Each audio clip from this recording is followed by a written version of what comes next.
Here's a quick video just to make sure that you're using the right units when you're creating your parts in SolidWorks.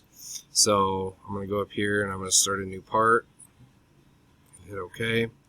That part's going to show up here after it opens, and I want you to look down here at the right hand side where it says IPS. So it's going to default to inches, pounds, and seconds. But about half of our parts inside of the block packet are in millimeters, so you need to double check that.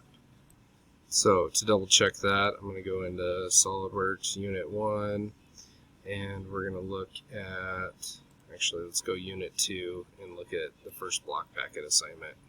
So when we look at this, I put a link up here to where you can open a blown up version of the file, or if you're comfortable just looking at it here in Schoology, you're welcome to do that too. Just make sure you pay attention down here in the title block where it says millimeters, and some of them say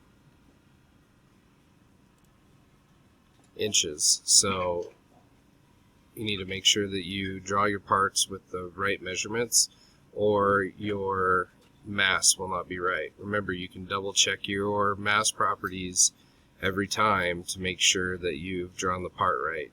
As long as you're within 5% of this mass on your part, you'll receive full credit.